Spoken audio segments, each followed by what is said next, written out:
Servus, küsst die Hände, es wird Zeit mit Musik verwendet. Es spielt für euch die 16er Blumen. Es hört Zeit Lieder aus früherer Zeit und manche hören Zeit schon von heute. Das Wiener Lied geht sicher nicht verloren. Der Patrick spielt die Harmonika, der Klausi zupft auf der Gitarre, alles Backe schön mehr nach dem Wernerschein. Die Quetschen klingt halt super fein, die Konterpumpe hinten rein, und das Gesang klingt jetzt auch schon recht human. Und Leute, grüß euch, servus, grüß dich, es wird Zeit mit Musik verwendet. Es spielt für euch die 16er Blumen. Es hört Zeit Lieder aus früherer Zeit und manche Hodern sind schon von heute. Das Wiener Lied geht sicher nicht verloren.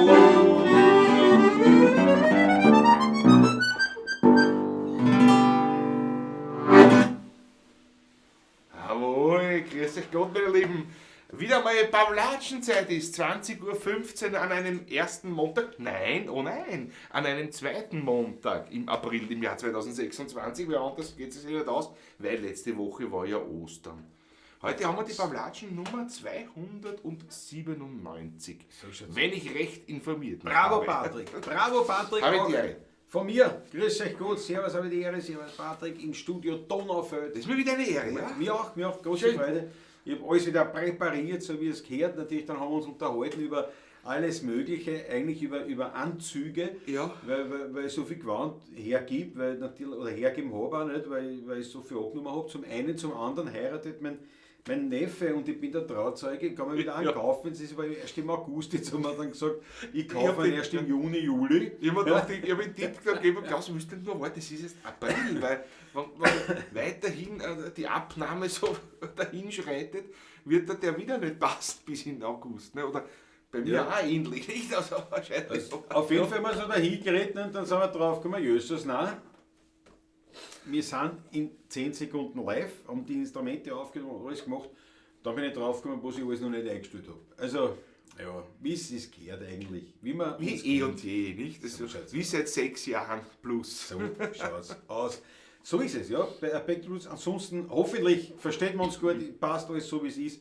Es ist ja wirklich, wenn man das einmal im Monat nur macht, ist das nicht so wie nicht in der die Routine drinnen. Ich habe mir beim Herfahren mit dem Auto auch noch überlegt, warte mal, die Ansage jetzt, muss ich machen, also Ansage, nicht, aber mit euch plaudern, wenn man das nicht so regelmäßig wöchentlich macht, Ja. ich bin ich schon mal ein bisschen durchgegangen vorher. Habe ich alles mit, habe ich mich halbwegs, so übertrieben. Naja, das lassen wir im Raum stehen. Ich begrüße im Chat, meine Lieben, Matthias Mariacher, Susanne Fabra, der Franz M., jawohl. Wieder ist ein ereignisreiches Monat. Und wir freuen uns auf die kommende Pavlatschen. Jawohl. Hannes Spießleiner ist da, Markus Volker, Chris. Guten Abend miteinander, sagt der Servus Markus. Renate Ott ist am Start, grüß dich gut. Landtalstromer aus Mittelhessen, die Hette, der Ulrich, Raphael Illmeier, Habe ich die Ehre. der Raffi, ich habe da schon wieder diese Ad-Namen daher kann ich das nicht so leicht wieder entnommen. Manfred Kraft ist da, Spaziergang, der Wolfgang, jawohl, Maber, ja, damit Mittelhessen beieinander ist, Alexander Hauser ist da, jawohl, HPV, so lieber Nicole und Peter. Grüß euch. Haben wir uns erst gesehen beim Taschler, was uns sehr gefreut hat. Super. Wie haben wir KTM Junkie, grüß dich Gott, jawohl, aus Helsinki, unser Uli. und wie Slonek. weiter? Slonek, das war's. Ich kann es auch nicht, man sieht ja heute den Leuten die Ja, Namen eben, nicht. das ist. Schau, Alexander Kabach ist auch wieder dabei. Grüß dich selbst. Diesmal nicht aus Grüß dich, Konstanz, Hans. sondern aus Neuss. Jesus, nein. Aus Neuss. Sehr schön. Das war sehr schön auch. Was machst du in Neuss? Ich bin ja nicht neugierig. Ich wollte gerade sagen, das ist ja. Liebe Alex, Lass die Leute tun, was wollen. Nicht? Ich meine, das interessiert mich nur. Yes, Wir können uns auch so schreiben. Also, Grüß euch, Bub, sagt der Wolfgang Größger. Grüß euch gut. Schön, dass ihr da beieinander seid. Ja, wir haben Beieinander sind wir viel eigentlich, aber beieinander sind wir viel. Wir sind gleich beieinander. Und natürlich begrüßen wir herzlich auch alle, die nicht im Chat mit dabei sind. Wir reißen heute wieder unter ein paar anderem Dinge an. meine Frau Mama. Deine Frau Mama Wahnsinn. vermute ich jetzt. Vielleicht, kann sein. Naja, das Meine, sieht meine nicht liebe mehr so Frau, viel. die Gudrun, ist sicher dabei, weiß ich. Oder- Matthias, servus. Matthias, alles Der Gute. Bruder. Leichte Ja. Dissonanzen. Aber Nichts nichts Schwieriges. Nichts, das haben wir alles schon Alles gehabt. im Griff. Haben wir alles schon gehabt, glauben wir es, aber wurscht. Das geht schon. Du, und den Lukas haben wir auch gerissen lassen, nicht? Eigentlich. Der Lukas wird nicht, der wird zocken wahrscheinlich, vermute ich. Der wird nicht dazuschauen. Oder er schaut auch zu. Ja, Aber wenn wenn er du nicht zuschaust, zuschaut. trotzdem liebe Grüße. Die können wir grüßen, aber er nicht zuschaut. Ne? Das ist eigentlich, ein Gruß ist ja, Stimmt. wir grüßen den Herrgott auch immer, wir wissen halt nie, ob er zuhört oder nicht. Das Ne? ist die Das Frage, ist ja. immer die Sache. Aber natürlich, ja. Gut, und habe ich auch kennenlernen dürfen jetzt endlich. Einmal, Endlich, ja. Im Tanäuschen Keller. Sehr, sehr, sehr lieb. Wir haben natürlich nicht viel plaudern können. Ich krieg schon tatsächlich, ja eh. Am meisten plaudert habe ich mit dem Mann von ihrer Freundin, weil der ist ein Motorradfahrer. Mit Thomas, Mit dem habe ich das meiste besprochen. Ja. Da schaut ja Alexandra. Gibt wirklich Antwort. Das ist Danke. wirklich ein Wahnsinn. Das Mein kannst Arbeitgeber sitzt in Neuss. Manchmal muss ich da halt hin, aber der Bodensee ist halt sehr viel schöner. Das glaube ich. Das glaube ich. Buongiorno insieme, Georg Scheurer. Grüß dich gut. Das geht. Ja, ereignisreiches Monat haben wir eigentlich gar nicht so hinter uns. Es war ein ruhiges Monat. Es ist meistens, so muss ich auch sagen, es ist eigentlich immer so, dass dann bis Ostern es einfach sehr ruhig ist. Wir haben dann schon, wir spielen die ein oder andere Male, wir sind ein bisschen unterwegs, aber nicht allzu viel, aber doch, aber zumindest es sind keine großen Events, Ja. wo du berichten kannst. Ne? Das haben wir nicht. Sehr schön, wir waren wieder bei privaten Salons geladen, tolle Geschichte. Wir haben den einen oder anderen Heurigen natürlich, klar, das ist ja immer dabei. Stippert und Taschler wieder großartig. Klassiker. Klassiker gewesen. Natürlich. Steckt Van voll. Röskenkeller auch großartig Super. gewesen am Freitag, ja. Super, steckt voll alles, mördere Stimmung, wirklich leibend schön. So gefällt uns das. Und ein einziges Event, das nicht schön war, aber sehr würdig, war natürlich das Begräbnis vom Ackerl, von unser aller Ackerl, am Weidlinger Friedhof in Klosterneuburg, bei Klosterneuburg muss man dann sagen. Ne? Eine würdige Zeremonie, ein würdiger Abschied. Es waren viele da, es waren viele Motorradfahrer da, es waren viele Pavlacisti mit am Start. Ja. Die haben die letzte Ehre erwiesen, haben sehr Familie natürlich, logisch, ein paar Arbeitskollegen. Und also da war schon, das waren schon einige Maschinen. Es sind einige schon gestanden. aufgereiht gestanden dort. War schon wie es ist gehört. Wie es ist gehört. Und es wurde von seinen Schwestern ein Lied ausgesucht, das nicht wir gespielt haben, wir waren so dort nicht spielend, aber es war ein Lied von Stadelmeier Grupper, Ja. ein Wunschlied von den Schwestern, die das eben dann irgendwo gehört haben und gesagt haben, das hat so gut passt, woraufhin wir das uns auch gleich. Wir haben es schon ein paar Mal gespielt, aber das ist schon lange her und eigentlich lang her, ja. nicht wirklich so angeschaut. Wir haben es uns auch noch immer nicht angeschaut, gescheit, aber wir reißen das gleich mal an, um nochmal unserem Ackerl eine Ehre zu erweisen, einen musikalischen Gruß zu schicken. Und Eine der Schwestern war bei mir dann auf Besuchen bei der Gudrun. Da habe ich dir auch die Noten überreicht von dem Lied. Da. genau. Das ist. Ja. Einmal macht es einen Plumpser. Und weißt du jetzt noch, von wem das ist? Oder soll ich nachschauen? Kann ich Moment, nachschauen? hast du Ja, Griffbereit? ich hab's jetzt fast griffbereit. Ich hätte mich da. Ich muss da hergehen, wo der Patrick ist. Da ist der Patrick. Nein, wo muss ich hin? Nein, schau, ich hätte Da. schon gehabt. Ich hab's schon. Brauchst nicht glauben. Musik Richard Čapek. Richard Čapek, ja. Josef Petrak ist der Text. Petrak Čapek. Jawohl. So. Und Stadelmeier Gruppe, die Aufnahme, ich weiß halt jetzt auf die Schnelle gar nicht, Ich kenn keine andere wer es noch Aufnahme. aufgenommen hat. Also das war halt echt was, das müssen wir fast einmal releasen, wie man heute so sagt. Eigentlich, ja. Releasen. Ja, ich kenne das nur von Stadelmeier Gruppe. Ja. Ich habe schon eine große Sammlung an Aufnahmen. Allerdings bin ich dann auch schon drauf gekommen, wir spielen sie auch ganz anders. Das ist wieder einmal. Aber ja, wir spielen es aber jetzt einmal so, wie wir glauben, das gehört, und dann, bis wir es releasen, spielen wir es dann so, wie es gehört. Oder Ja. wie wir es wollen. Schauen wir mal. Stadelmeier Gruppe spielt sie aber auch anders. als Eben. die steht. Ich hab mir Das ist das auch ganz anders. wieder. Weil ich habe das gehört, die Aufnahme habe ich gehört, und Dann schau ich mir die schau Noten an und Noten und denke mir, was, das spielt sie. Da spielt sie alles. Naja, einmal macht es einen Plumpser.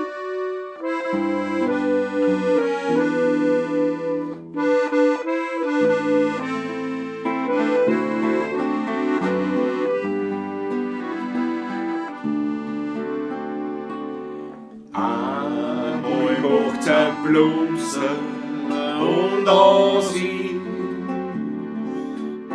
Wer und kein Mensch ganz zu Hause ist. Das Leben ist nur eine Durchgangsstation. Ein bisschen bleibst du, dann fährst du wieder davon. Einmal macht's ein Plumpsen und Ansehen. Glaub nicht, dass der Schier kommt, der Gras Du wachst einmal auf und der Stimme sagt zu dir: Petrus ist mein Name, komm einer zu mir. Du wachst einmal auf und eine Stimme sagt zu dir: Petrus ist mein Name, du sollst es gut haben bei mir. Leb nur, dein Leben ist heute, trink nur dein Glas Wein. Das Rad der Welt dreht sich weiter und es wird immer so sein.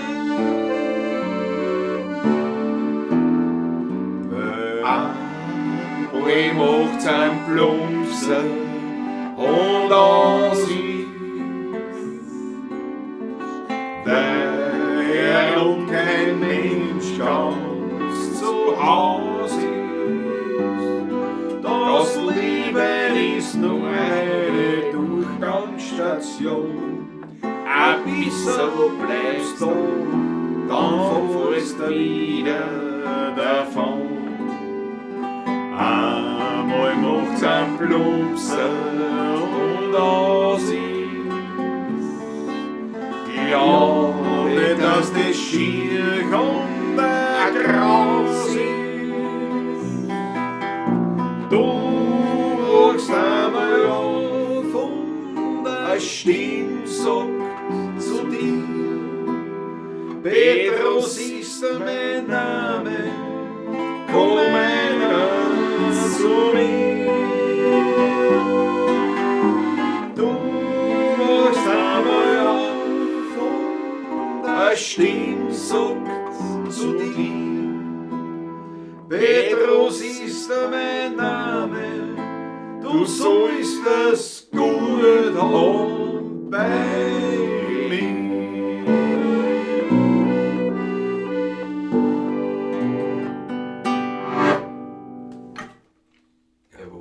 Richard Čapek, klar, logisch. Ein Čapek-Gruß nochmal zum Habe ich auch Vater. nie gehört, außer von Stadelmeier Gruppe sonst. Und ich hab's auch sonst nicht gesehen. Und das ist dann wirklich so arg, wenn du dann ein Lied kennst, also eine Aufnahme zumindest, über eine Interpretation. Jahrelang, fast Jahrzehnte muss Ja. man sagen, gehen. Ja, Und dann das erste Mal das Notenblatt dazu sieht. Und dann denkst du, aber das ist nicht das. Ja, So das spielt ja das nicht. Aber das ist wirklich also sehr empfehlenswert. Eigentlich, wenn man sagt, was wäre so die grundlegendste Platten- oder CD-Empfehlung, die wir geben könnten, weil ich glaube nicht, dass das auf Spotify gibt oder was. Also, Glaube ich nicht. Glaube ich nein. nicht, nein, wird dann noch nicht so. Nein. Sicher nicht sogar. Ne? 3 Stück sind's. Das sind 3 CDs, Stadelmeier Gruppe. Einmal live im Jazzland in die 70er Jahre und zweimal im Jazz. Einmal Jazzland und zweimal bei den Weideckern. Ja, und zweimal im Schutzhaus Weidecker. Live-Aufnahme. Live. Mit Ski. Alles mit aus den Gladon. 70er Jahren, ja. Wahnsinn. Und eigentlich wahnsinnig gute Aufnahmen für das. Weil du hörst halt nicht die Scherer und das Besteck und Und alles. so reden und man hört auch so die Leute, macht mir ein bisschen so, die sind gut, die sind großartig und so, nicht? Immer im Hintergrund ein bisschen. So. Ja. Auch man hört bei manchen Stücken auch, wie der Erwin in Poldi die Donut Nein sagt. Wie bei So wie uns. bei uns, weißt du. Geh Die sagen- geh. Also, geh. Das ist Die Instrumente versteht. quer durch alle Torhüten im Baldi und so. Aber das ist live halt, du. Das ist live. Und man muss sagen, es ist ja so, Patrick muss den Finger heben. hier, die Finger, ne? Der Raphael, you are amazing. Ein Wahnsinn. Warte mal. Wie geht die rein? Das ist nicht. Da! You are amazing. Ich sehe das Emoji. Ja, das brauche ich nicht mehr hinhalten. Ich brauche es nicht mehr vorlesen. Das ist das neue Ken. Das ist neu wahrscheinlich. Das ist 20 Euro von Raphael Illmeier. Raffi. Danke dir, ganz herzlich. 1000 Dank. Weltklasse. Spaziergang, Finger hoch, jawohl, klar aufpasst. Thomas Meyer ist da. Für die Fans von der 31. Mai gibt es noch einige Platzann. Ja, das ist heute nur ein Thema, das werden wir heute auch noch mal ansprechen. Ja, unser Ackerl schaut sich die Pawlatschen von oben an. Ja, das glaube ich auch, ja. Sicher sogar. Das Einzige, aber jetzt ist fehlen, darum würde ich sagen, jetzt kann ich nicht auf die Gache ins Studio kommen, wie seinerzeit bei der Feinripp Pawlatschen. Auch die wurde bei der Trauerrede erwähnt, ja. Ja. Kann mich noch. Also ich kann mich noch Das war wirklich legendär. Der war wirklich legendär. Bitte so, ich verspreche euch das. Ich werde es wirklich jetzt dann einmal nachschauen, welche Pawlatschen das war. Und ich werde vielleicht noch einmal als Link ausschicken oder ich werde es noch einmal kundtun. Nein. Oh ja, die muss man, weil wer Lust hat. Das ist ja wie eine Totenschändung oder wie ist das fast schon okay. Aber das kann man, dass man sich das noch mal anschaut, weil das war wirklich eine Legende. Legende war das. Wie wir da bei mir im Botschaften. Meine Frau geniert sich für mich. Sitzen. Naja, das ist ja wurscht, das ist ja es ist Teil deiner Vergangenheit. Du warst jung, brauchtest Geld, hast aber keins gekriegt. Ach, das ist gar nicht her. Aber es war legendär, wie der Ackerl schreibt, naja, irgendwie aus einem blöden Schmäh aus, wenn ich mit Zahnbock bin ich in 2 Stunden. Bin in 2 Stunden draußen und gesagt, nur so lange, da muss ich auf jeden Fall noch pawlatieren. Nicht? Und gesagt, das geht schon, ich fahre schon. In einer Dreiviertelstunde war er da. Wahnsinn, nicht? Und dann hatte ich ihm unter wie es gehört. Also Weltklasse, Erinnerung. Und, das sind die schönen Dinge, ja. Absolut. So halte ich das gerne in Erinnerung, alles immer, ja. Snoop Dogg Tagesteil ist auch da, Christi Gott, große Freude, jawohl. Das Lied gibt es auch auf Spotify, sagt die Renate Ott. Da danke dir jetzt vielmals. Weil das ist dann sicher nicht von Stadelmeier-Gruppe. Das wird ja anderer dann. Ich schaue jetzt gleich nach. Schau bitte, Freunde, interessiert mich jetzt auch. Schau sofort nach. Wobei es könnte sein, dass diese CD auf Spotify sogar eingestellt worden ist. Ja, aber das war natürlich ein Wahnsinn. Die letzte Auflage war... Das muss man schauen, wie wir das schreiben. Einmal macht es einen Plumpser oder wie schreibt man das? Ich glaube, die sind bei Preisen vertrieben, nämlich das wäre schon möglich. So ein Plumpser, schon... Hornzl war das, glaube ich, oder Preiser Records war das sogar. Und Dings, der Johnny Barth hat die Aufnahmeleitung gehabt. Das ist ein anderer. Ja, furchtbar, Martinsdorf Musik. Nichts gegen Martinsdorf Musik, aber das war jetzt nicht... Ich meine, es ist schon arg, nicht? Ich gebe einmal macht es einen Plumps und dann kommt, was ich, Hitlers letzter Verzweifelter irgendwas da. Irgendeine Archivradioaufnahme. Okay. Einmal macht es einen Plumpser. Nein, aber das schaut der Stadelmeier gleich. Wir haben es gleich. Das, liebe Freunde, es dauert nicht lange. Wenn das schon hier aufs Tapet gebracht wird, sozusagen, schauen wir gleich nach, ob es das wirklich nicht gibt. Gruppa. Martinsdorf-Kapelle kenne ich, aber die sind gut. Ja, aber nicht in dem Zusammenhang. Nicht in dem, weil es überhaupt, das ist ganz anders. Nein. Nein, ich habe es jetzt gar nicht gefunden, also wie gesagt, sonst da jetzt nicht auf die Stelle. Aber da muss man auch schauen, wie man es schreibt und so weiter und das will ich jetzt da nicht an. Aber wie gesagt, das sind 3 CDs, die wirklich zu empfehlen sind, von Stadelmeier Gruppe. Absolut. Ursprünglich bei... Ja, die Renate Ott schreibt die Martinsdorf Musik, ja. Ja, also das ist... Nein, und nichts mit einem Wienerlied, so, nein, gar nicht. Das geht nicht. Nein, das passt doch gar nicht. Das ist jetzt wirklich nicht gegen... Das ist überhaupt nicht gegen Martinsdorf-Musik. Nein, aber das passt doch gar nicht. Ja. Im Zusammenhang nämlich gar nicht zusammen, ja. Klingt fast ein Nachruf, bitte sag, dass nichts passiert ist. Der Snoop Dogg Tag ist das nicht mitkriegt. Ja, doch leider. Christoph Acker. Jetzt schon im März war das. Im März war es und er war schon bei unserer letzten Pawlatschen war er schon nicht mehr am Leben. Ja. Gerade genau. Einen Tag lang sozusagen. Ja. Ungefähr. Ja. Herzstillstand. Also kein Motorradunfall oder so, sondern tatsächlich Herzstillstand. Wirklich daheim. Ja. Einfach erwischt und der ist gelegen. Und das ein sehr schöner Tod, wenn man so will eigentlich. viel. Muss man ehrlich sagen. Ohne großes... So wie es ausschaut. Wir So wie es wissen ausschaut, nicht, ja. Aber ich glaube, er hat nicht. Es hat, War nichts gibt grauslich. keine Anzeichen, dass Keine er Anzeichen, gelitten dass er hätte oder was gelitten eine hätte, tiefdicke nein. Unfall sein. Ja. Ja. Der Kein KTM-Junkie Sichtung, kein langes, ja. Klaus, ich werde jetzt das Jubiläumskonzert beim Jana auch online stehen, das der Ackerl gefunden hat. Gut, dass du darauf hinweist, danke schön. Ich habe noch so einiges an Material, was noch der Ackerl gemacht hat. Das Konzert als Ganzes werden wir nicht online stellen, aber die Ausschnitte, also Ausschnitte summa davon. summarum wird schon viel davon online gehen. Wir stellen deswegen keine ganzen Konzerte online, weil das hat rechtliche Hintergründe. Nicht, dass wir nicht dürften oder was, aber es ist einfach, wie soll ich sagen, es ist alles so kompliziert worden mittlerweile in der Musikbranche, Überhaupt, ja. dass es besser ist kein man- ganzes Konzert, sondern Absolut. einzeln. Ja. Aber es kommt noch einiges. Es kommt noch einiges Es ist viel in der Pipeline, wie man absolut, sagt. Ja. absolut. Aber die Pipeline ist so voll und hin und her und ich habe noch so wenig Zeit gehabt, das wirklich zu machen. Aber es wird passieren. Es wird passieren. Ja. Ja. Susanne Moser ist auch da, jawohl. Grüß dich, Susanne. Susanne Faber ist in Übersiedlungsmodus. Yes. Na gut, pass auf, da reißen wir gleich was an. Machen wir jetzt ein Lied, das wir jetzt öfters gespielt haben in letzter Zeit. Und da haben wir jetzt das war jetzt so leid, weil die Maggie habe ich noch gar nicht gesehen, ob es da ist vielleicht. Die Maggie war beim Taschler auch anwesend und wer die Maggie nicht kennt, eben ein Fan von uns, langjährig, eine Engländerin, die in München lebt, vom Herzen her eine Wienerin ist und in der Schweiz arbeitet. Und viel in der Schweiz arbeitet. Also man kann das so eigentlich leicht zusammenfassen, eine Organistin, also nicht eine, die das Leben organisiert, sondern eine Orgelspielerin. Und die hat eben ein Lieblingslied und wir haben beim Taschler gespielt und das war der Bub von der Susanne da, also von Manfred, seiner Lebensgefährtin, vom Taschler. Und der studiert gerade in Rotterdam. In Rotterdam, ja.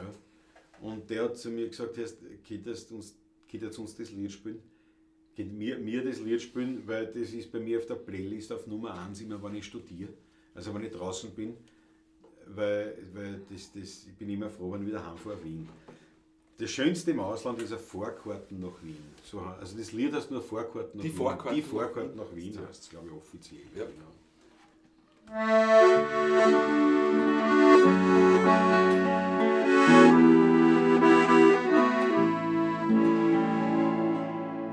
Das Schönste im Ausland ist ein Vorkarten nach Wien. Das denk ich mir immer, sitz im Zug ich einmal drin. Es fliegen die Gedanken Kilometer voraus. Bis der Zug endlich herfährt, ist mein Herz längst schon zaut. Woanders kann schießen, doch daheim ist halt daheim. Da kenn ich ja jedes Gassel, jeden Stau und jeden Bahn. Drum sag ich halt immer, egal wo ich bin, das Schönste im Ausland ist ein Vorkarten nach Wien. Das Schönste im Ausland ist ein Vorkarten nach Wien. Oft ergibt es sich im Leben, dass du fort musst von zu Haus und dann sitzt du in einem fremden Land und kennst dich gar nicht aus. Heimlich schlägst du dich zum Bahnhof, schaust voll Sehnsucht auf das Gleis und eine kleine Melodie erklingt in dir leis. Das Schönste im Ausland ist ein Vorkarten nach Wien. Das denk ich mir immer, sitz im Zug ich einmal drin. Es fliegen die Gedanken Kilometer voraus. Bis der Zug endlich einfährt, ist mein Herz längst schon zaus. Woanders kann's schießen, doch daheim ist halt daheim. Da kenn ich jedes Gassel, an jeden Stein und jeden Baum.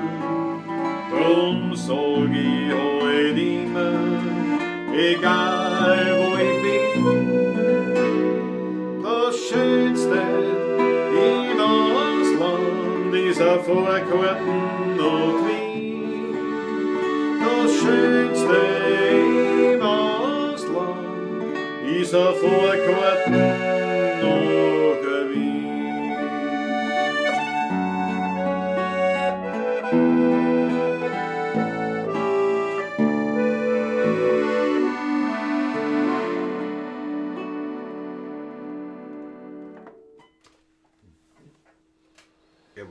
Eine wunderbare Nummer auch hier. Absolut, absolut. Eine der Lieblingsnummern von der Maggie, ja. Ja, definitiv. Sag ich, hätte ich gesagt schon, Maggie, sie spielen das Lied. Jawohl. Vorgart nach Wien. Merit, jawohl, bravo Peter. Fenrich Pavlatsch Nummer 122 vom 30. Mai 22. Franz eben, oder? Franz eben, du Habe bist ich auch natürlich ein hab ich Welt. mir gedacht, ein Wahnsinn. Du bist natürlich ein Welt. Franz, danke. Danke, Schau danke, her. danke, Da danke. steht's, da steht's. Wenn man so einriecht in die Mitte da. Eine Fenrich Pavlatsch Nummer 122. Das ist, da haben wir seitdem mehr, also das war nicht einmal die Hälfte zu heute. Wahnsinn. Ein Wahnsinn. Ja, okay. Marketing-Tour München. ewig, also jawohl. gerade was Ist der nachgerechnet, Ball. ein bisschen, warte mal. Das ist lang her. Gut, ich meine, wir haben halt Gut, ja. wöchentlich das gemacht. Das, ja, ja. Aber es ist Aber trotzdem, trotzdem, lang, ja. Weil klar, weil wir hätten ja schon längst die 300. Sendung gehabt. Nicht? Natürlich, weil ja. wir nicht auf monatlich umgeschwenkt Umgeschwenkt werden, hätten, sondern ja. das schon reduziert. 3 Sendungen haben wir noch. Was haben wir dann gesagt? Wann ist das? Ich habe schon wieder vergessen. Vor Litscher, glaube ich. Vor Litscher Vor noch, Litscher. ja, ja, genau. Vor Litscher. Bravo Franz, 4 Stunden 21 Minuten hat es dauert. Jawohl, na gut, das war logischerweise auch dann ein XL Pavlatschen. Ja. Es gibt nur eine, die wirklich XXL war, die hat über 8,5 Stunden gedauert. Das war eine relativ in unserer Anfangszeit sogar. Naja, Anfangszeit nicht mehr. Na klar, das war unter 100, das war noch Ja, das kann schon sein. geworden. Ja, ja, ja. Ja gut, aber die Anfangszeit ist gut. Ah, ja. Du sagst, du hast 100 Sendungen gemacht, ne? Oder 90, ist Ja, ja eh. wurscht, das ist keine Anfangszeit, aber da waren wir schon. Und das war damals, da kann man erinnern, der Zonko im Brennraum erstmals so ein Open End, eben XXL genannt oder was, gemacht. Er hat gesagt, das machen wir Open End. Solange es nicht freit, hat er gesagt. Und solange wir zuschaut. Ne? Und dann haben wir gesagt, das ist eine gute Idee, das machen wir auch. 8,5 Stunden. Aber schaut euch den nicht an, weil es ist wirklich, es ist nicht schön zum Anschauen. Was wir dann noch, wie wir schon reingeschaut haben. Ist nicht schön zum Anschauen, wie wir dann reingeschaut haben. Der gute Schneidwutz war Ja. zu dem Zeitpunkt, glaube ich, in Chile mit dem Motorrad Irgendwo in unterwegs. Südamerika unterwegs, ja. Und der hat dann in der Früh hat er dann gesehen, die sind live, dann ist es live, und dann schauen rein.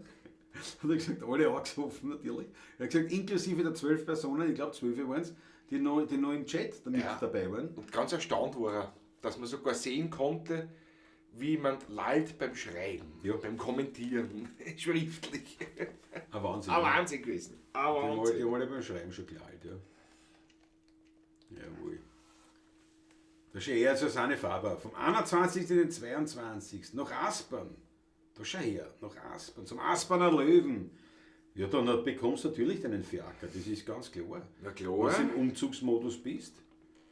Was suchst du denn, Patrick? Was suchst du? Nein, das war wie ein Muckel, aber ich glaube, das ist ein Gössen oder was. Dabei war es nur ein Muckel am Handy. Gössen? Die hätte ich da schlagen, ich wollte mich schon trauen, aber doch, nein, das Ja. mache ich nicht. Ja, nein, die Versicherung ist auch nicht. Nein, jetzt zahlen, dann glaube ich nicht dem. Weiß nichts, alles gut.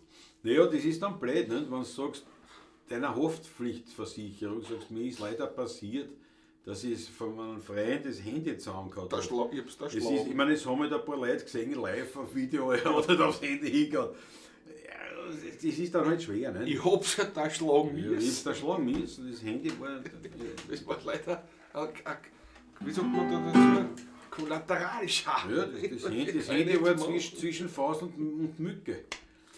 Was soll man machen? Ne? Fiaker. Fiaker, Fiaker aber gerne. für unsere Susanne, jawohl.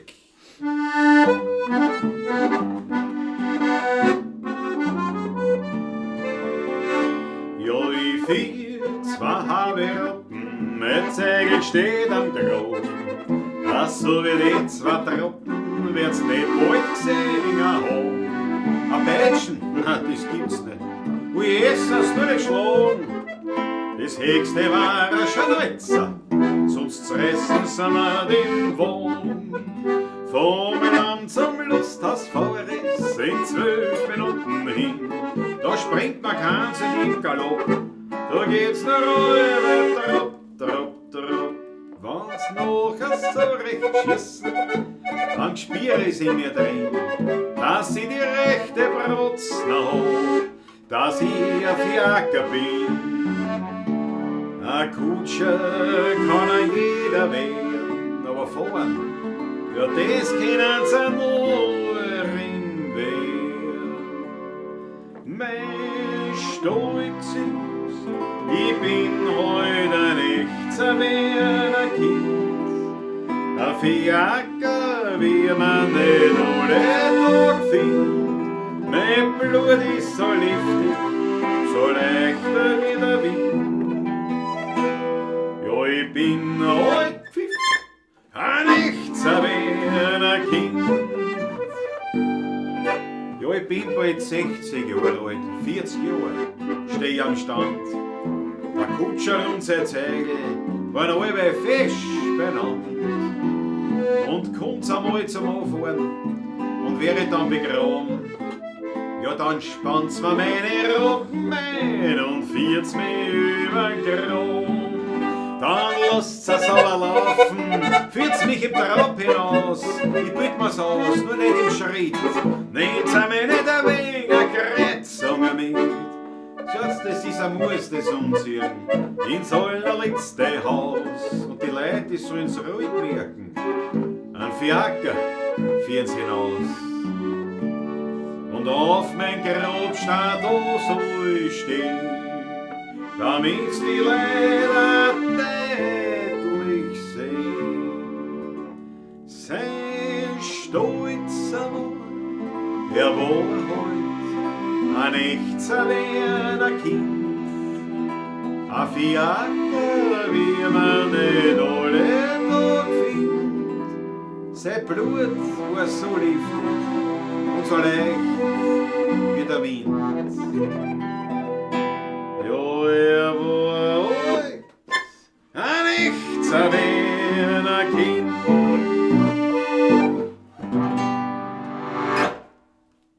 Jawohl, na mit dem Fiaker, da kommst du leicht nach Hospern. Raphael hat schon, danke Franzi, im Fanrieb schon gespeichert. Ja, die müsst ihr. Jetzt hast du aber noch 40 Zuschauer, sind nur 35. Jetzt sind 5 auf die Feinrieb umgeschwenkt. Ja, die haben sich gedacht, warte, schauen wir es mal an. Ja. Bevor wir uns das noch nicht. Schau, die Achtel von der Wohe. Einmalig. Ja, ich hab so Gaumenjucken. Allergie, Also Allergie schon, na ja klar, das, wenn alle Blüten sprießen, wenn alle Bäume blühen. Und heute geht der Wind auch. Und ich habe heute schon wie viel Schritt, jetzt kann ich genau sagen, nur dass es ein bisschen auch eingeweiht sind in meinen Gesundheitswahn. 10.000, 12.000? Was? 15? Lächerlich, wie viele Schritte aber der Schrittzähler? 15.595.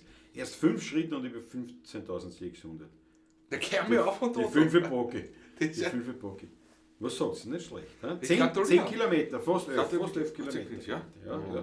Nur das wisst ihr. Nur das wisst ihr. Wie das da weitergeht. 11 Kilometer sind es circa, ne? Ja. Und im Freien halt. Ne? Und bei dem Wind und alles, aber da habe ich keine Allergie gespielt. Aber jetzt und jetzt habe ich auch Gaumenjucken. Bei mir sind 1000 Schritte 1 Kilometer circa. Ja, natürlich, dann wären es bei mir 2000 sein mit meinen kurzen Achsen. Also 1 Kilometer. Ja. Mit meinen kurzen Stürzen, weil ich kleine Schritte, naja, weißt du, Aber so schaut's aus, so schaut's aus. So, Freunde der Blasmusik. Was wollen wir jetzt? Hast du Der Freunde der Blasmusik. Ich würde auch darstellen. Einen flotten Marsch. Wir spielen flotten Dann Marsch. bloß mal an.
Der halt der Burma.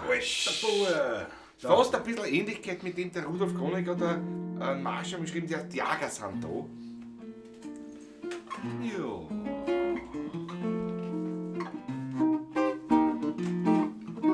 Ich würde noch während zurückkommen. Ne?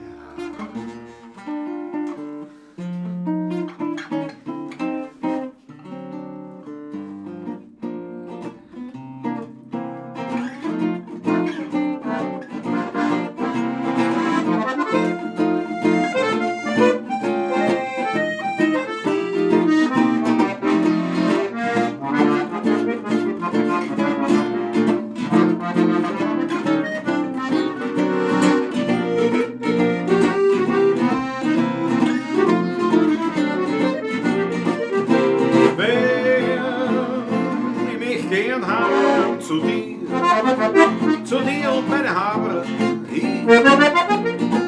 träum jede Nacht von dir und von meinem Bier im Stammlokal. Stehen da in den Beißen die gingen mir so um, wie an der Wolkenkratzer da. Ich bin schon ganz bei dir, in San Francisco aus das da und ich find da kein Hocken mehr, ums neue Brot der Luftballon geht bloß anher zu mir, dass ich was hab von dir weg. Schabadaba.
Swing Jazz Nummer Swing vom Jazz, Feinsten. das ist würde ich das sagen, was? Susanne Moser, in Herger ist da.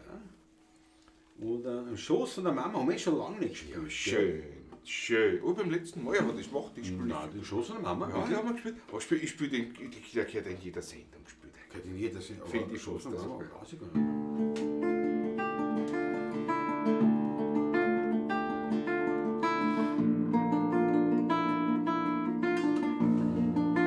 Der gehört Der gehört bestimmt. bestimmt. Tut mir leid, Bei der aber... Nummer unbedingt. Ja. Ja, es geht überhaupt, aber ich weiß nicht, warum sie die verstimmt. Das ist überhaupt. Jetzt geht's wieder als Stimmungsmusiker. Aber macht aber nichts, weil ich glaube, da kein Name in echte Saaten drauf. Naja, die sind jetzt nicht so. Ich weiß. Die sind jetzt nicht so alt, die gehen schon. Das sind die berühmten Das sind Aussagen. die berühmtesten Aussagen. Das war nicht, da bin ich auch gekommen, eindeutig, weil die hat sich Ja. Eindeutig, ja. Aber es ist ja auf der anderen Gitarre, mit der ich auswärts spiele, haben wir jetzt neue Saiten um, von Pyramid, die habe ich erstmalig um. Schon wieder? Schon wieder? Ein Wahnsinn, Schurle! Georg, Dankeschön. Superchat, 20 € von Georg, ich danke. Dankeschön. Georg, Ein Schluck nehmen wir auf der dich. Klärschluck. Was ist wieder? Arm. Ich danke schön. Ja, auf der anderen Kontragitarre es sind ja neue Seiten, ob man Pyramid zum ersten Mal. Pyramid. Und jetzt ist es ja wirklich so, die sind auch härter und es ist immer wieder Viel für mich. steifer sind sie auch, ja. Ja, und es ist für mich immer wieder erstaunlich, was für einen Unterschied das ausmacht, wenn ich dann auf einmal die Gitarre in die Hand nehme.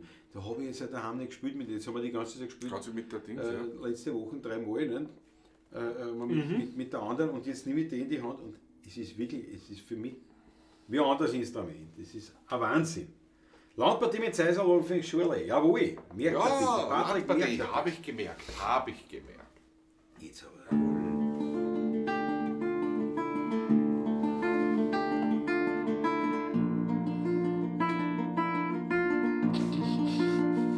Was?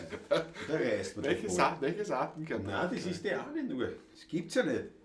Das gibt's ja nicht, bitte. Ja, das ist schon wieder unten. Da fällt mir die aus. Jetzt da, was ist mit dir?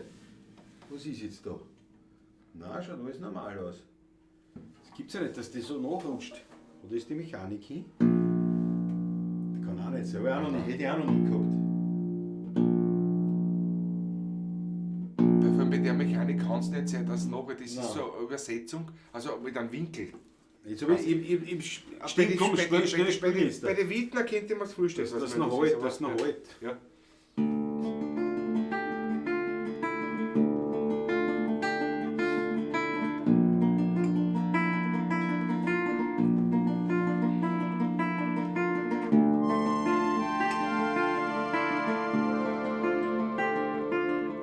Kopf verlockert,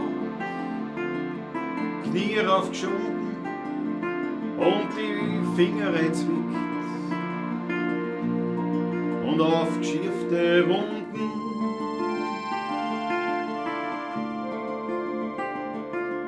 Ob Skifahrrad so oder gar das Handel verbrennt. Als Kind ist mir zur Mama gerannt, weil auf der Schoß von der Mama wird alles wieder gut. Es gibt nichts mehr, was der weh tut. Auf der Schoß von der Mama bist geborgen und beschützt, wo man als Kleiner so gern sieht. Am Schoß von der Mama.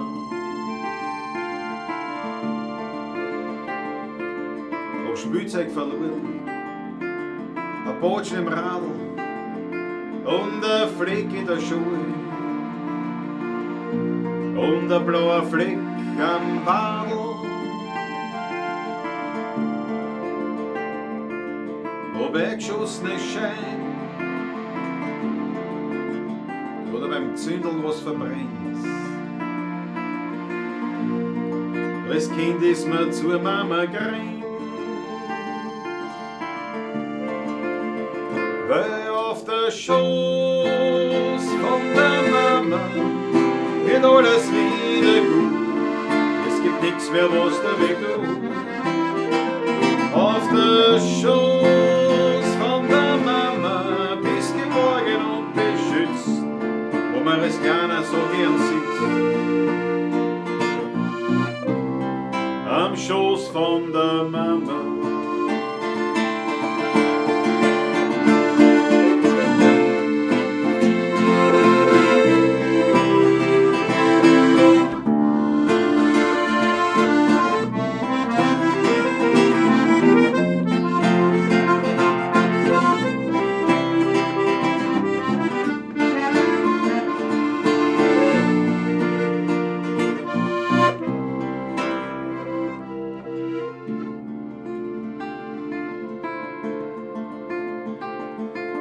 Ist mir röter Ruhen, möcht man das auch gern tun. Man kommt zur Mama zu Haus, trinkt Kaffee und redet sie aus.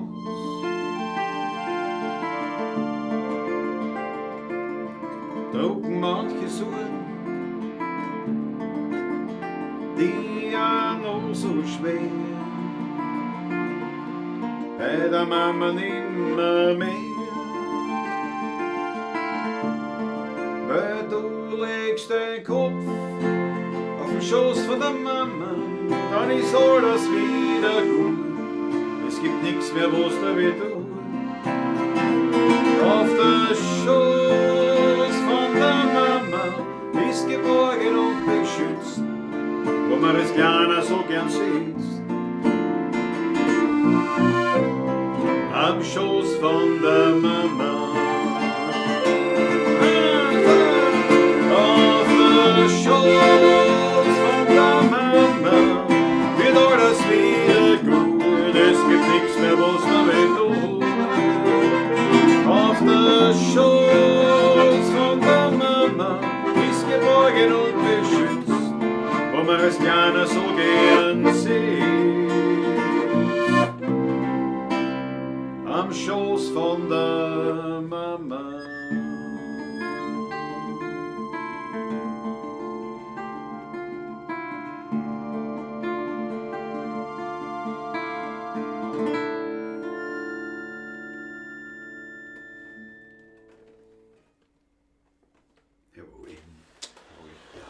Selten so viel Gatsch gehabt wie heute. Runter wie Öl. Die Nummer trotzdem muss man. Das ist schon Absolut, wow. absolut. Sehr schön.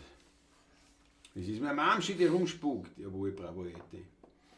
Je älter ich wäre, umso mehr berührt mich die Mama. Sehr gefühlvoll von euch. Danke schön, Peter Volk. Danke, Peter, danke. Ein super schönes Lied zu seinem Moser. Manfred Graf sagt, das werde ich zu diversen Muttertagsfeiern auch wieder spielen. Ja, wirklich, es passt halt wirklich. Ja. Mama hat eine. Danke, Mama. Yes, yes. So, Landpartie mit Cäsar. Landpartie mit Cäsar in C wie Cäsar.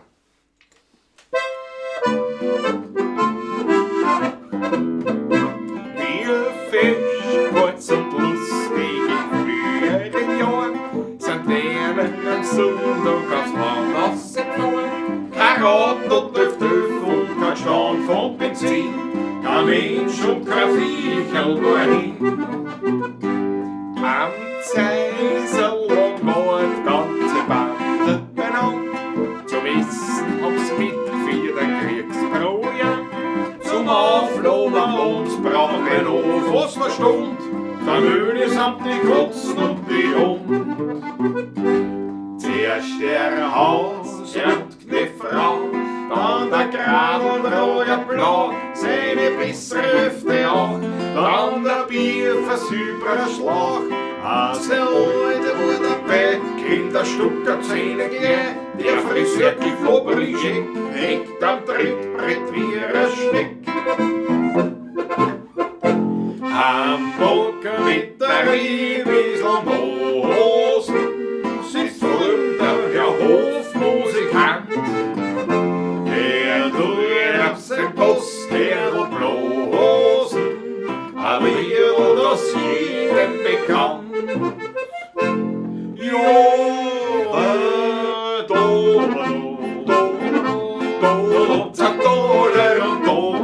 Ein Schulschein oder da gibt's eine Garde und da wird's gemütlich sein.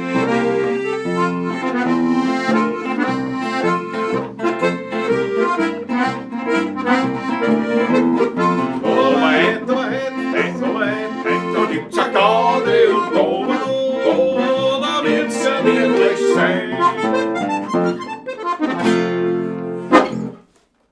Jawohl, Puff, zack. Jawohl. Ah, schöne Nummer, mein Lieber. Jawohl.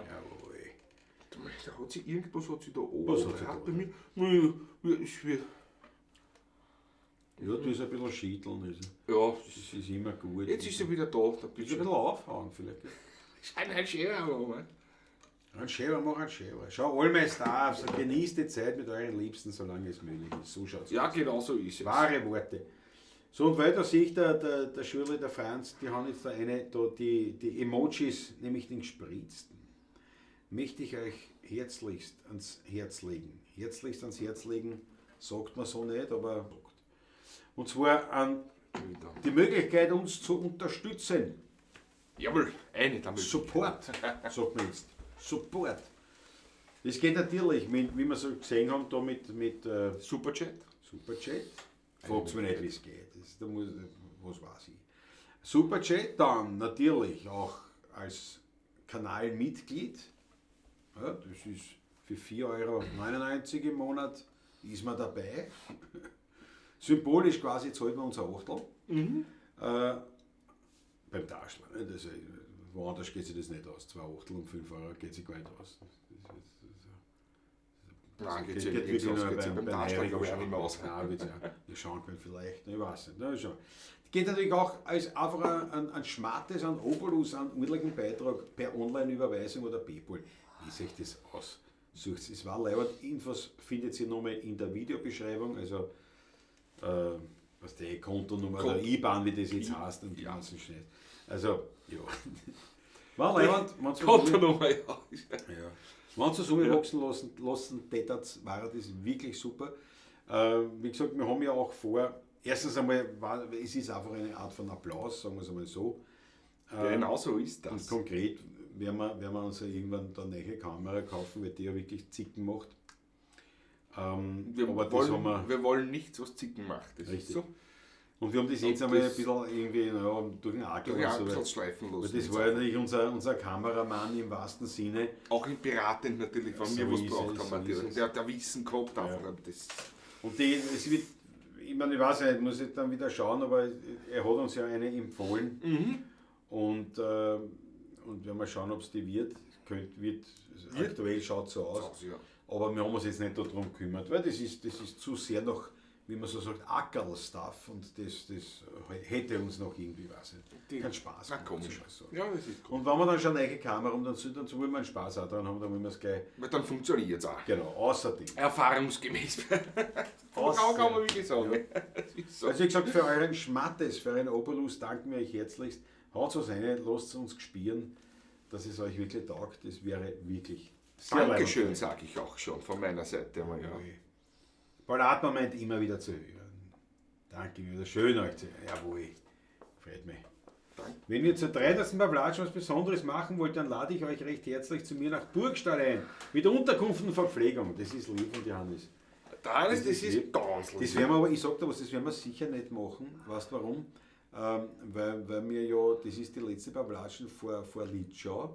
Und ich weiß, dass wir nämlich in der Woche relativ viel spielen. Das heißt, wir werden uns da nicht noch einen zusätzlichen Termin außerhalb reinhauen.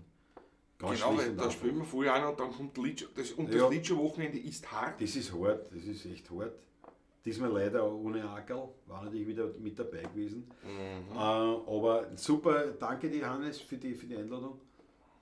Aber das kann Danke. ich dir sicher schon sagen, dass das nicht, weil wir haben auch schon dazu gelernt und wiegen ab, wann wir uns was Zumuten. Muss ich wirklich sagen, ja. Das und klingt. und das Das ist einfach zu viel dann, das weiß ich jetzt Ja. schon. Ja. Judy Austria ist da, grüß euch. Was ist mit Ackerl passiert? Ja, ein Herzstillstand hat er gehabt. gestorben. Einfach so. Ein Trauergespür. Es wirkt wirklich nach. Es wirkt nach, wirklich sehr nach. Also, wirklich wahr. Ne? Und wie gesagt, aber ja, die Kamera, das ist jetzt, die haben wir halt dann, weil ich gesagt, das ist jetzt die irgendwie. Aber sie funktioniert wirklich nicht. Wenn es jetzt so funktioniert und so bleibt, ist es auch noch in Ordnung. ja, aber die Aber Frage ist, ob die das Frage so ist bleibt aber- oder nicht dann irgendwas dazukommt immer mehr. ja, ich muss also das ist eine Canon M50 und da muss ich jetzt da auf, das muss ich einstellen, damit ich es da einstellen kann, ich sage es mal im Kameramodus, ja. Und das geht, da kann ich es gar einstellen und dann spinnt es, dann ist aus. Und dann muss ich aber schnell den Fokus übernehmen, weil dann muss ich auf manuell umschalten, dann lässt sich da der Fokus nicht mehr Aber nicht mehr einstellen. einstellen, das geht nur Zu zweit zu geht's. zweit. Ja? Weil ich Also- da sitze, dann kommt der Fokus auf mich. Wenn der Klausi dort ist, bis der da ist der Fokus ja, Ja. von dort eingestellt auf ihn. Dann hat er schon Und wieder dann weg hat er und schon dann wieder ist alles weg. unscharf. Furchtbar. Aber wie gesagt, zu zweit, das geht irgendwie, aber Ja. das ist kein Arbeiten, wie man so schön sagt.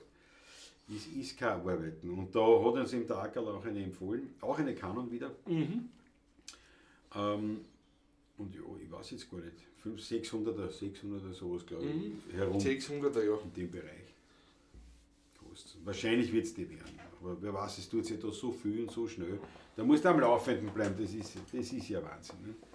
Weil man so alt ist jetzt der auch nicht. Nein, 5 Jahre, ne? Ja, 2019 habe ich die gekauft. Nein, 20 erst, 19 schon. Nein, 19. 19 schon? Ja. Das sind schon 6 Jahre, ne? Naja, 7, super, ne? ne? Ja. So, also Spende an euch per PayPal. Spaziergang Weltklasse, danke dafür vielmals. Dankeschön. Dankeschön, jawohl. Ja, nur ein Geld ist das Schönste auf der Welt. Wenn man's auch nicht fressen kann, umso leichter bringt man's an. Edelgasland, Fisch, müssen reden über den Tisch. Ein Champagner noch dazu und dann dran bis in der Früh.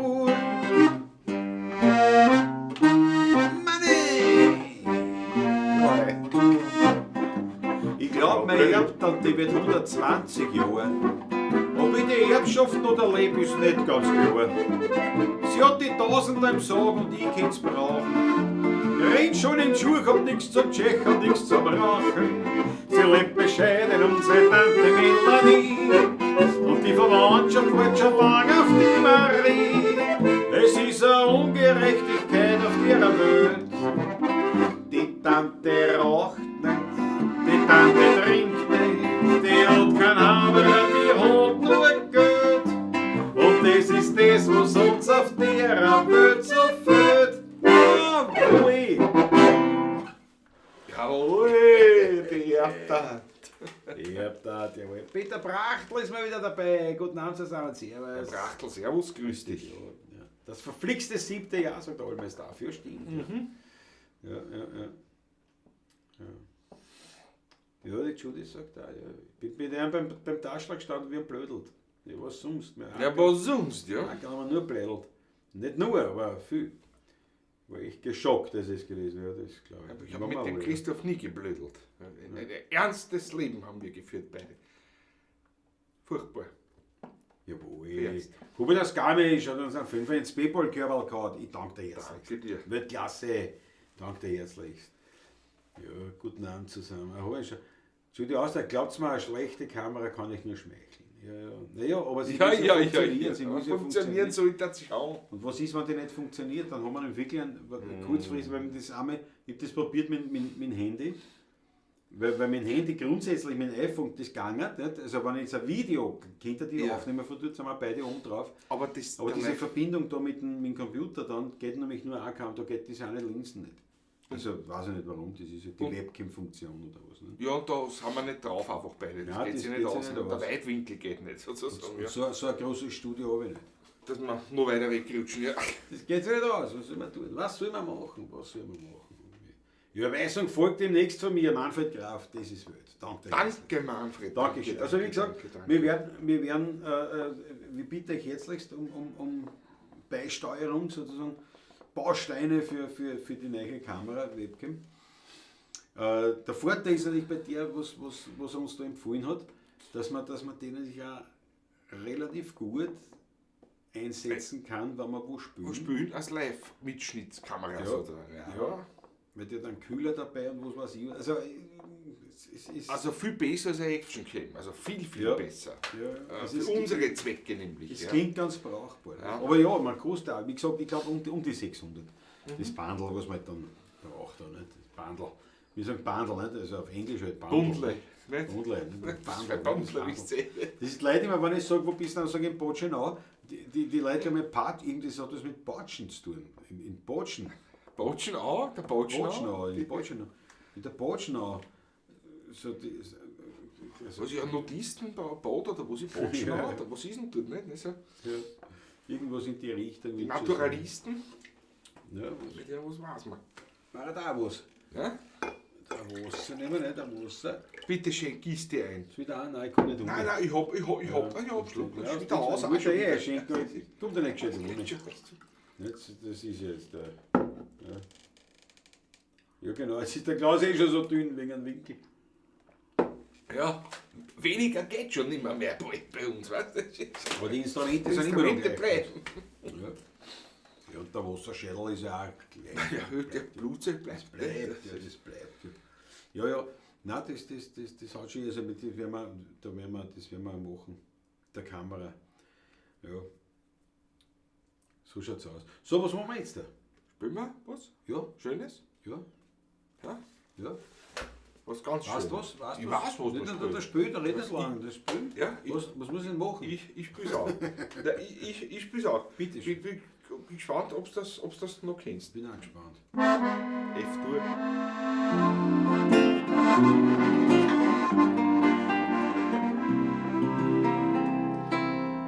Schau nie mit Tränen in den Augen in die Vergangenheit, denn du kommst nie mehr durch die Tür in deine eigene Kindenzeit. Stehst wie ein Bettler nur davor, hörst wie Kinder lachen dann, dass du nicht lachen kannst wie sie, da sind die Sorgen schuld daran.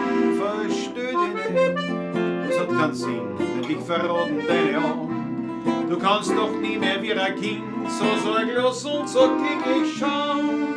Geh in die Zukunft, wenn das Glück dir auch entglitt. Nimm dir als Trost den Blick von Kinderaugen mit. Ja, Drachenstein und Trettabschlag und Reiberhauptmann spülen und sich mit einem festen Madel hinterm Haus durch verglühen. Das war ein Spaß, das war so klasse. Das war ein Gaude, stimmt zwei frei. Aber heute spielen wir nicht mehr mit. Wir sind verstoßen, wie mir scheint. Und wie wir uns das erste Mal eine ganze Nacht am Haus bleibt traut, hat die Mutter statt festgeschlafen, nur beim Fenster runter geschaut und uns ganz ängstlich gefragt: Wo war's denn, dummer Bub? Wenn du nicht heimkommst um die Zeit, hab ich keine Ruhe. Schau nie mit Tränen in den Augen in die Vergangenheit. Du kommst nie mehr durch die Tür in deine eigene Kinderzeit. Stehst wie ein Bettler nur davor, hörst wie Kinder lachen dann. Und dass du nicht lachen kannst wie sie, da sind die Sorgen schuld daran. Versteh dich nicht, das hat keinen Sinn, dich verraten deine Augen. Du kannst doch nie mehr wie ein Kind so sorglos und so glücklich schauen. Geh in die Zukunft, wenn das Glück dir auch entglitt. Nimm dir als Trost den Blick von Kinderaugen mit.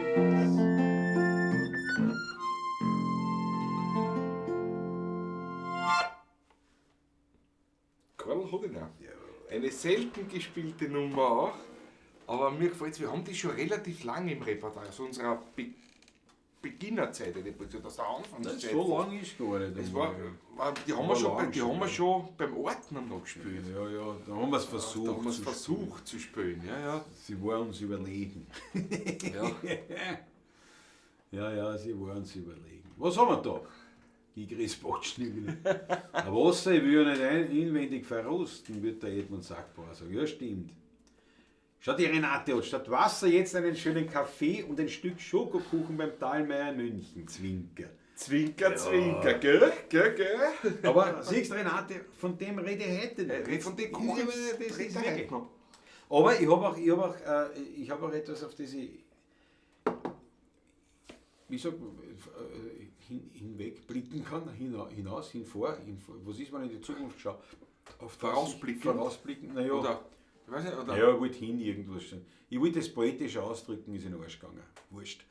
Also, Das war jetzt auch nicht unbedingt politisch. Naja, aber es ging zum zweiten Mal daneben. ging halt, ja, ging in die Hosen. Auf das ich mich freuen kann, ist wird kein Schokokuchen, also zumindest nicht nur ein Schokokuchen, es wird wahrscheinlich mehr.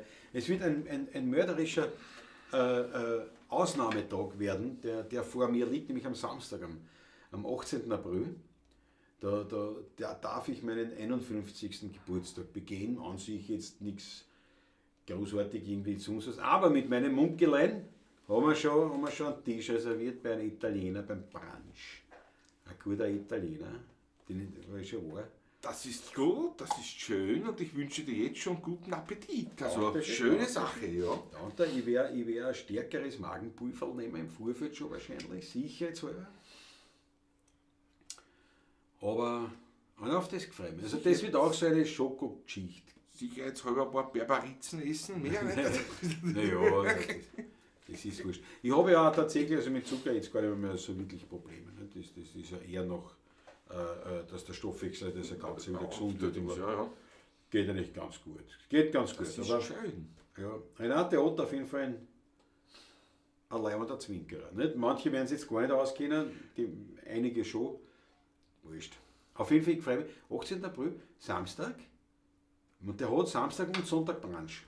Da habe ich gesagt, das trifft sich. Das ist gut und das Und wird. zum Geburtstag wird man ja wohl sündigen dürfen. Ich glaube ja.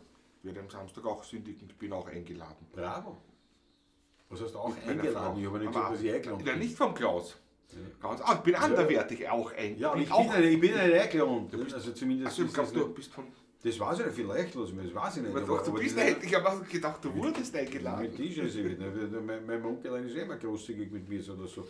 Das haben wir nicht gesagt, das war außer meine Idee. Also Achso, das ist dann. Na, dann aber nicht. siehst du immer gleich so, Na, ich dachte, nur weil du bist Geburtstag ist, ist man eingeladen, dann muss man nicht sein. Na, ich bin meistens bei Aber Geburtstag, vielleicht- meistens ich der Einlader. Dann Aber vielleicht hört sich mein Onkelein. Zwinker, noch Renate Ott-Style. Ja, das gefällt mir. Zwinker, ja, das ist gut. Geht der Fingerzug, ja, Entschuldige, jetzt habe ich die abgebrochen. Warum bist du eingeladen? Da bin ich eingeladen. Es ist ein Weihnachtsgeburtstagsgeschenk von der Gudrun und für mich und für die Gudrun und für mich. Da sind wir, du kennst die anderen bereits, die beste Freundin von der Gudrun und ihren Mann. Wir gingen ins Casino. Ins Casino. Mit gutem Abendmahl auch. Ja, ja. Früher. Ja. Mehr werde ich nachher berichten können. Ja. Bin ich schon gespannt, weil wir haben auch mal gekriegt ein Bin Geschenk gespannt. Von meiner Schwägerin, von meinen Brüdern. Und nach dem Casino haben wir noch ein bisschen was anderes vor, wenn wir schon in Wien sind. Schauen Also das heißt, vielleicht noch. wir sind nämlich in Baden. Wir sind in Wien, Aha. ja, in Wien. In der Kärntnerstraße. Ja, bin gespannt. Nachher noch, vielleicht noch Vielleicht triffst du den Rende. nach alter Tradition, wie die damals sagen, weil schon Jahrzehnte auch schon nicht dort gewesen sind, aber nachher noch in die Bettelalm schauen. Jesus, Was- ja. Was mache ich da? In Bettelstadt bin ich dabei, aber gesagt, Bettelalm ist nicht meins, nicht mein Revier. Ich glaube, das ist ein Geschenk für die gewesen. Nein, von der Gudrun und mich gemeinsam Ja, ja, Geschenk. So, ja. Aber für dich ein Geschenk. Nein, für die Gudrun und mich. Ach so, ich Für uns verstehe. alle gemeinsam. Für so, euch. ja. Ach so, ich werde jetzt eingeladen von ihrer Freundin auf gut Deutsch. Mhm, das gibt es immer so hin. Aber und hast du so nicht die schön. Mama auch erwähnt jetzt? Da? Nein, Das ist nein, irgendwie das tust gerade du nicht so. dabei. Bitte. Nein. Darum kenne ich mich irgendwann vorher nicht aus mit War deiner alles dabei, Geschichte. ja. Die von Das ganz ist ja anderen schön, Protagonisten aus. Wird auch ein netter Abend werden. Ja, das Ich ist werde anzunehmen. berichten. Ist anzunehmen. Ist anzunehmen. Sehr gut. Na, wir haben so einen Gutschein noch fürs Casino in Baden. Und auch so ein Dinner. Bin gespannt, ja. Wissen wir auch noch, aber. Schau, jetzt schon die aus, am 18. April ist mein Bruder geboren. Der gleich wie ich. Ja, Wahnsinn. Na ja, gut, es werden mehrere am 18. April geboren. Das liebe Gott, jetzt ein Geburtstag. Sag ich, ja, dank der Schäden, der kommt ja erst, der ist ja erst. Ja. Dankeschön. Und deswegen habe ich es aber nicht gesagt. Dass ich jetzt brauchst du mir nicht gratulieren. Ist ja noch nicht. Junger Hüpfer, genau. Weil ich kein Musiker bin und bis 8 Uhr schlafen kann, muss ich mich jetzt verabschieden. Hannes Spießleiner. Was heißt bis 8 Uhr schlafen? Kann er nur, oder wie?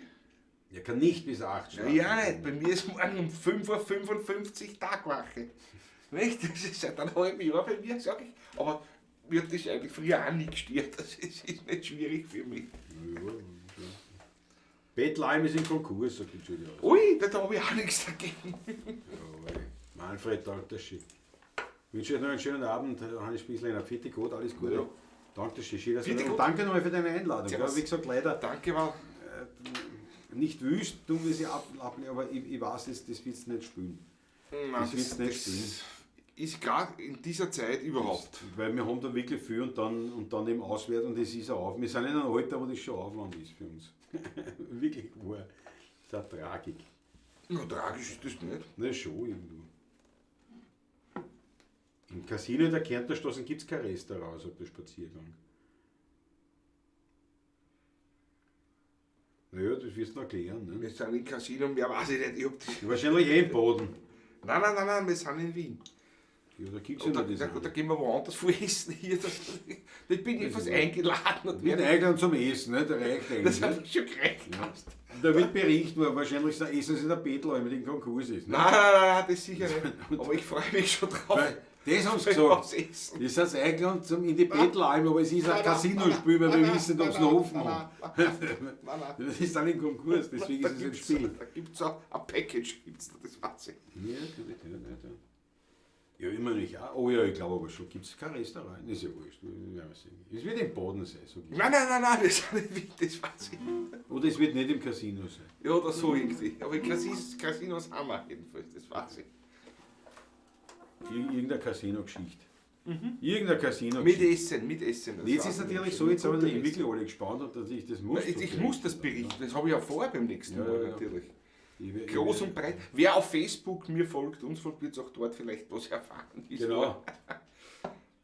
Und auf Instagram natürlich. So der Georg hat gesagt, am 19. April meine Schwester. Jawohl. 19. April ist mein Neffe. Einer meiner Neffen ist am 19. April. Meine Oma war am 19. April. Ja. Ja, so waren wir beieinander. So, Handschuhüberzieher hat sich da eine Schüler gewünscht. Auch noch in Georg, jawohl. Machen wir.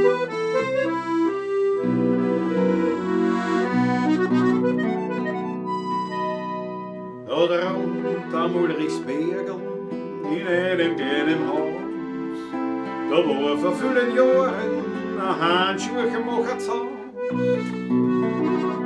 Sein blond gelocktes Bibel in Gottes Namen der Vater, Kinder gegen mich. Da hat er gelacht, was willst denn werden? Sag mir's da, mein Kleiner. Drauf hat er gelacht und an hat glanzt, der Musikant. Alleine, ja, zieh durch die Wienerluft, Walzer wie Blumenduft, schöner als Rosmarin, blühend Melodie. Strophen ins Herz hinein, huscheln dort wollen sich ein, bis wie ein Stück von Glück lande Musik.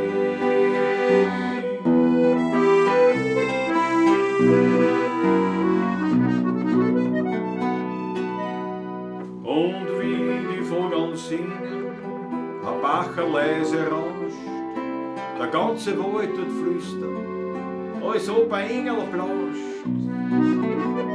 So tönt's aus Lannas Gegend ins frohe Menschenherz und Sonnenstrahlen, die tragen die Klänge himmelwärts. Da halt Gott von der Hand ans Ohr und so fragt der Engel Juliana, sag, wer spielt auf meiner Erde so lieb? Oh, ich bitte, sagt's, dat Lande, ja. Zieh durch die Wiener Luft, Wolzer wie Blumenduft, schöner als Rosmarin, blühen Melodie. Schlupfen ins Herz hinein, huschen dort vor sich ein, bis wie ein Stück von Glück lange Musik.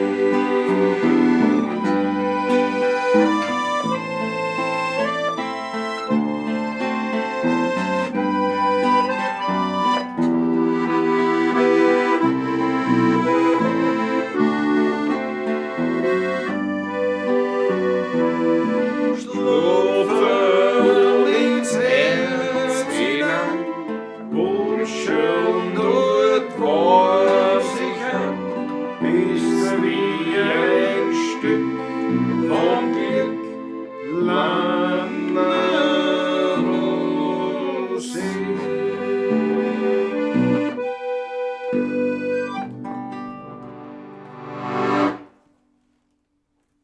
Jawohl. Schön.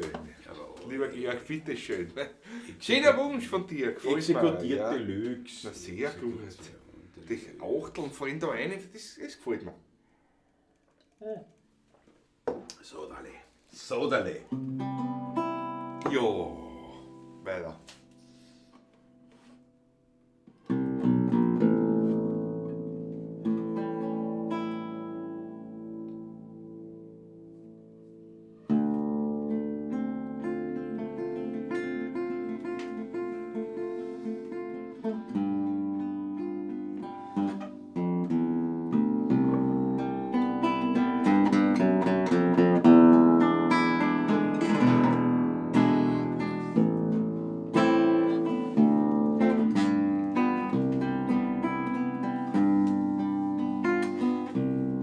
Skyline von Wien. Du lebst in mir drin. Es kann kommen, wer will dich. Mach keiner hin. Du beruhigst mich und du bist mir vertraut. Du bist mächtig, manchmal auch zerbrechlich. Skyline von Wien, du bist die schönste Wienerin. Den Neidern und Heuchlern hast du immer verziehen. Bin ich einmal fort, brauch ich kein Souvenir. Skyline von Wien, du lebst tief in mir.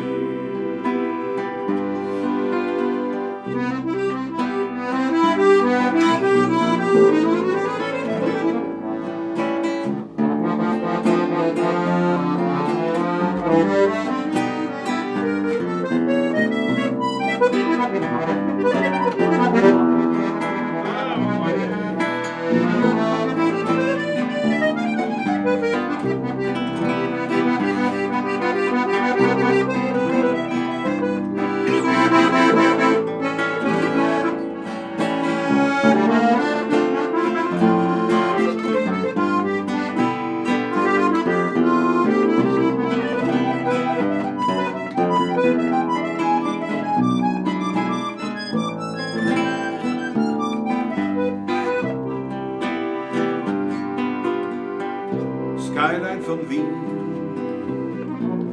du lebst in mir drin. Es kann kommen, wer will, dich noch keiner hin. Du beruhigst mich und du bist mir vertraut. Du bist mächtig und manchmal auch zerbrechlich.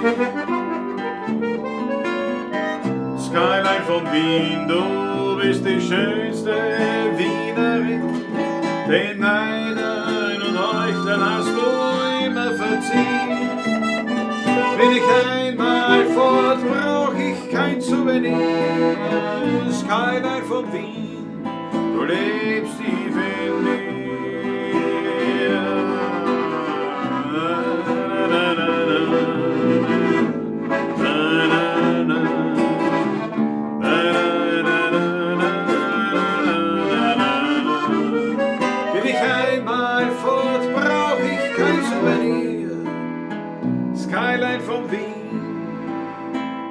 du lebst tief in mir.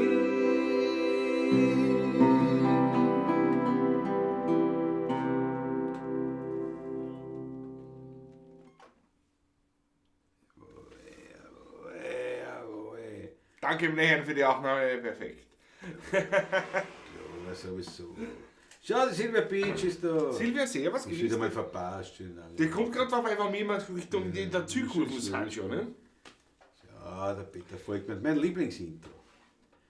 Renate Ottmann, der Klaus ist auf jeden Fall wieder besser drauf als in München. Ne, das kannst du annehmen. Da was heißt, ne? Das ist ja. Aber ich habe in München natürlich. Na, da hat er ja eh schon gut ausgeschaut. Das war ja eh schon gut. Aber da war ja. Naja, das war ja an dem Tag, als ich dann den Schokokuchen gegessen habe. Denn das war meine Belohnung für mich selber. Nicht Belohnung, sondern mein Trostpflaster.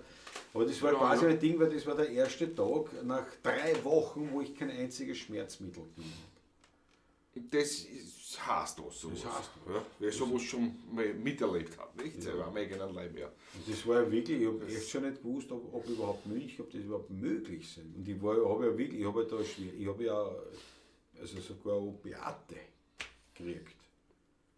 Ist nicht stark, aber schon, immerhin. Nicht? Also das war ein Teil. Also ich habe 3 verschiedene Schmerzmittel gehabt in der Zeit. Nicht? Und dann also irgendwie, ja, ist das schon gegangen. Und dann halt in München, so wie gesagt, mit normalen, also mit einem stinknormalen, was habe ich da genommen, wie das kann. Das ist ja wurscht, bei mir keine Werbung. Irgendein Schmerzmittel, aber so ein Pulver habe ich das auch. Stark. Ein nicht-steroides Antirheumatikum war es, oder? Ich war keine. Na sicher. Da gibt es ja mehrere, ja. Aber da war sowas habe ich mir reingehauen gehabt und dann und am Anfang noch 3-mal am Tag, ne? Dann nochmal 2-mal. Und dann war an dem besagten Tag, habe ich gesagt, Leute, ich riskiere es einmal ohne. Und gut, ist gegangen, nichts ist geschehen. Wirklich gut gegangen, ja. Und so ist weiter, aber es war zum Aushalten. Ne? Aber langsam gegangen bin ich, das war schon Das geht nicht anders, was. also es war schon eine eigene Welt, ja. Wenn der Schmerz Ja. im Fuße ist, Ja. das ist ungefähr so, wie mir fällt der Hammer auf den Fuß, ist das bestimmt kein Hochgenuss. Ne? So ist dieser Schmerz auch. Alles andere ist ein Hochgenuss, ich weiß, von was ich rede. Patrick auch heute, ein Poet. Ja, fast. Fast.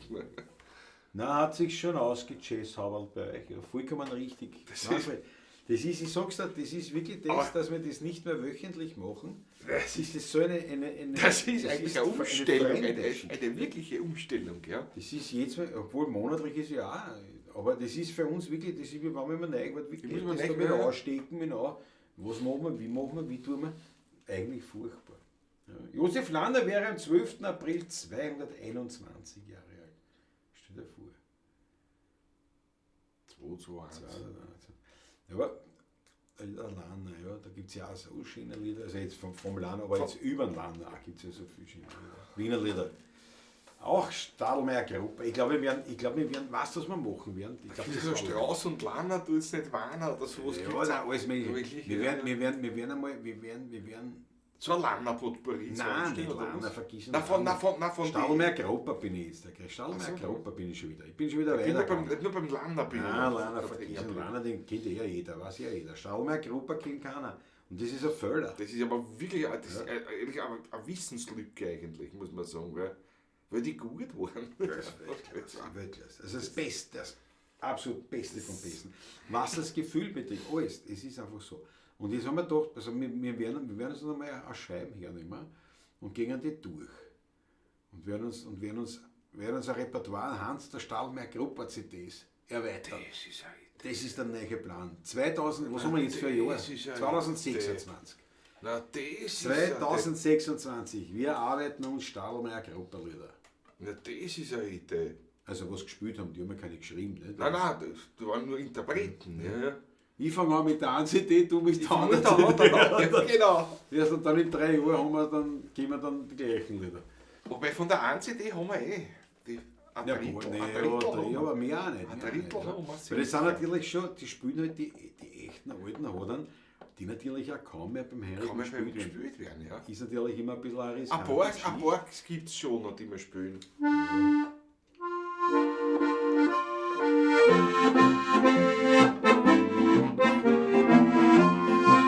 Ich bin ein Hammertanz und halt nichts auf dem Pflanz, meine große Leidenschaft. Gilt nur dem Rebensaft, hab ich ein Glas Wein, folgt mir kein Unsinn ein, nur dass ich manchen Tag ganz friedlich so. Ich brauch kein ganzes Wasserl Wein, die Gottung ist mir wurscht. Nur gut muss heute das Trempferl sein, und das ist mein Wurscht. Ich hab mit 3-4 Liter der ich Eierwitz. Mit Wasser nur lass mich in Ruhe, denn das mag ich wirklich nicht. Mit Wasser nur lass mich in Ruhe, denn das mag ich wirklich nicht. Ich hab das ausprobiert, hab ziemlich lang studiert. Ich brauch den Wein zumeist, ja nur als Arbeitsgeist. Den kann der sich in mir auf vieler weiteren Spiel. Hebt sich mein Hamur, drum hört's mir zu. Ich brauch kein ganzes Fasserl Wein, die Gottung ist mir wurscht. Nur gut muss halt das Trempferl sein, und das ist mein Wurscht. Ich hab mit 3-4 Liter Glut, da geh ich Eierwitz. Mit Wasser nur lasst mich in Ruhe, denn das mag ich wirklich nicht. Mit Wasser nur lasst mich in Ruhe, denn das mag ich wirklich nicht. Ein Beispiel von Stadelmeier Gruppe CD. Jawohl. Das auch machen. Das kommt mich jetzt zum Beispiel, da können wir jetzt kurz ein Thema ansprechen, bevor wir dann die letzten 2 Lieder spielen. Nämlich, es ist ja so, wir sind wahnsinnig große Fans von der Stadelmeier Gruppe, und zwar so sehr, dass wir eigentlich auch schon ein paar Mal gesagt haben, gefragt, also auch live, auch bei Pavlatschen oder so, wenn wir gefragt wurden, was ist denn unser liebstes Wiener Lied, dass wir eigentlich immer gesagt haben, das ist eigentlich wurscht. Man muss den dann noch richten, wer spielt's. Und da haben wir gesagt, und da gehören halt ein paar dazu, wenn die können alles spielen, das ist mir wurscht, das ist Leihwand. Und da war ein Stadelmeier Gruppe ganz oben. Bei beiden Ja, von uns Listen. nämlich, ja. Definitiv. Und warum spielen wir relativ wenig Lieder von Stadelmeier Gruppe? Also von der, sie haben nichts geschrieben, so ich gesagt, von diesen Platten, weil sie diese echte Wiener Volksmusik spielen, alles Leihwand. Und weil wir uns eigentlich, und das muss man jetzt dann schon so analysieren, dem Markt hingegeben haben, unter Anführungszeichen. Wir spielen ja kein Kommerz, nicht? Aber eben nicht, es sind halt die Lieder, was dort gespielt werden, werden nicht gewünscht. Fast nicht. Fast nicht, ja, genau. Ein paar Ausnahmen. Sie haben schon das Herrgott der Star Ja, der Star ist also dabei, schon ein also paar Lieder, die man kennt. Klagenfurter Marsch kennt man auch. Aber Unter der Martins. ja, kennt ja auch, wer kennt Ja, unter den? der Also wer Martins. hat sich auch noch Wenn du einer aufs Heim gewünscht? vergisst. Ja, das sind alles schon Wiener, das sind alles Wiener Lieder. Also, wie soll ich sagen, das ist alles schon, das wünscht sich keiner, Keiner mehr, ja. der ein bisschen Wiener Lied kennt. Ne? Wir haben jetzt da, weil die Judy schreibt zum Beispiel die Zahnradbahn, die alte, das ist eben das sind die Da haben Hits. wir Ne? Gruppe nichts. Nein, ja. Die alte Zahnrad kennen wir nicht, Judy. Die sind halt die Hits, und wir haben natürlich dann schon auch gesagt, naja, da müssen man schon Lieder, die halt eher gewünscht werden. Und jetzt da muss man wirklich ehrlich sagen, das ist auch eine Art von Verbiegung Richtung Markt ist. Natürlich nicht so wild, weil das ist ja, wir sind uns ja treu dabei, aber wir spielen ja trotzdem nur Lieder, die uns gefallen. Die uns gefallen, in ja, erster genau. Linie. Aber es war wirklich, wenn wir jetzt sagen, wir gehen her und wir ziehen uns ein Lied nach dem anderen, nur die uns gefallen uns auch nicht jetzt. Vom Johannes Gartler angefangen, ja, 1000 Sachen fallen mir da ein. Wir ziehen uns die Lieder rein, weil es Leibwand sind. Wo Einfach, ich bin weil es geboren Leibwand worden, das Ja. Oberkörperlust zum Beispiel, auch sehr schöne Nummer, ja. Also Tausende, Hunderte gibt es nicht, das sind halt 3 CDs. Nicht? Aber es sind relativ viele Lieder drauf. Es sind relativ viele Lieder. Und das machen wir zum Projekt. Es ist halt nicht. Der Weltverdruss ist drauf, der drunter im Stangenackram ist drauf, in einem Potpourri und so Sachen. Also wirklich, das machen wir uns wirklich. Es ist halt Projekt, es ist halt wirklich, es sind keine Hits für die Masse. für die Massen, nein, Es absolut sind, nicht. es ist Nein, Wiener Lied. nein. Und eigentlich uns die Das liebsten ist Lieder, wirklich aber die wir haben's- Volksmusik, das ist Ja, die ja. Wiener Volksmusik, so wie es in Otterkring in der Vorstadt gesungen worden ist. Ja. Und wir haben uns das deswegen nicht eingezogen, wirklich, weil wir gesagt haben, na, mit dem wirst du nicht weit springen. Aber die Lieder haben einfach auch Kraft. Absolut. Das ist auch ein Wahnsinn.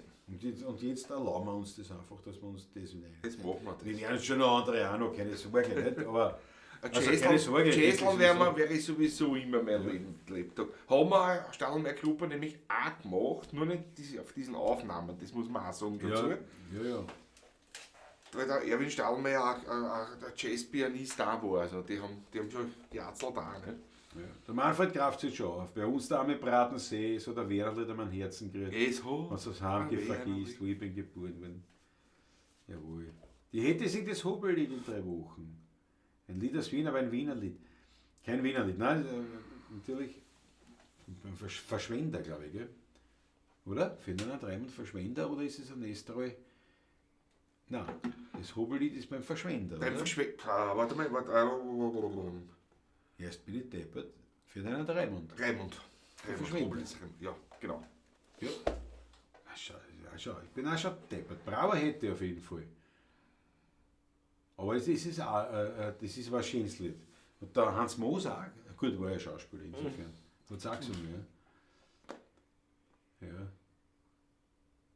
Der traurige Bauer Renate Ott. Schau, ein Spaziergang gesagt, ja, seine Frau singt dann. Und wird von den Vatern. Ja, Judy sagt jetzt, die alten Wiener Lieder. Und ich muss wirklich sagen, wir haben uns quasi nicht traut, dass wir uns da zu sehr. Wir haben ja viele Lieder im Repertoire. Ja. Aber wir haben uns da nicht traut, wirklich auf das, obwohl es eigentlich eigentlich die Herzensangelegenheit Und die ist. Herzensangelegenheit. Und auch Stärke auch ist von uns, glaube ich. Ja, gut, aber ja, Das ist aber gewollt. das ist Ja, ja- schon. also Absolut, das stimmt schon. Das liegen uns die anderen schon auch, also das Fiakerlied oder was, das geht schon auch. Und mache ich auch gern. Also das ist nicht so, versteht es mir nicht falsch, dass das. Ich muss ehrlich sagen, die mir am wenigsten liegen, eigentlich, obwohl sind die Operettenlieder.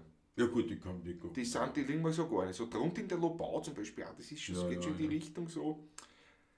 Sag beim Abschied leise Servus ist schön in aber die liegen mir Ja, nicht so. ja, Diese genau. Operettensachen. Ja, eigentlich Das diese Mainstream. Diese Lieder, Kräutersachen und so, das ist nicht so meins. die sind eigentlich sehr viel, da gibt es aber sehr Das viele ist- schöne ja. Lieder dabei. Oder es Absolut. Lieder sind ja zum Die Großen. sind aber wirklich schön. Also, Ich habe ja. die schönen Madel nicht erfunden, das ist auch so ein Ding, wo man denkt, Ja, das sind. nein, das ist mir nicht so, nein, das ist nicht so. Das war auch nie die wirkliche Wiener Volksliteratur. Das sind Nein. alles. Ein Giergürtel hätte das nie gesungen. Ja. Gut, das ist eine andere. Ja, so, ja. Das ist halt, ja. Ich will die Lieder nicht. Ich will es ja nicht schlecht machen, aber das, Aber- ich fühl mich, das ist ja nichts für mich. Nein, die Nicht für Lieder uns sind- nicht, ja, ne? das stimmt. Ein Karl hätte es nicht gespielt. Ne? Ja. Das ist das, wenn ich mit meinen Tacklis auch so Nummer, die mir nicht persönlich Ja. nicht so gefällt, ne? Das ist. Jawohl. Ja, genau. Na, auf jeden Fall Leimand hätte das Hobellied. Hobellied hätte ich fast schon wieder interpretieren wollen, weil es einfach. Weil es ganz anders ist eigentlich. Und es ist ja keine Operette oder was. Nein, das ist ein Das Couplet. ist ein Couplet. Ein klassisches Couplet. Aber das Hobellied es hat wirklich was. Und es hat bei mir sogar, möchte ich fast sagen, ein bisschen eine Geschichte. Weil das war ein Stück, das in der Jungschau in Alt-Otterkring aufgeführt worden ist. Da habe ich aber nicht mitgespielt. Und da weiß ich noch, und eben mein allererster Gitarrenlehrer, der mir überhaupt die ersten Griff sagt, der Facker Schwuffel, der hat eben gespielt in Verschwender. Der wollte nicht gehen. Schau, ich muss jetzt wieder den Verschwender lesen. So. Mein Hutgeld kommt wieder vom Thomas, ich kann das nicht. Ich hoffe, er liest es. Bravo Silvia Beach, danke schön. Ja genau, ich kann das Schlüsselloch nicht finden. Ja, das, ebenso, im Das sind Prinzip genau sagt diese er, Nummern, diese die nicht so- Moser, was Hans Moser, Hörbig und so, das waren eben diese Mainstream-Lieder, die also damals, ne, das waren die Wiener Schlager eigentlich. Und da sind schon schöne, Da sind schöne, lustige Lieder, ja, ja. Schlüsselloch, super.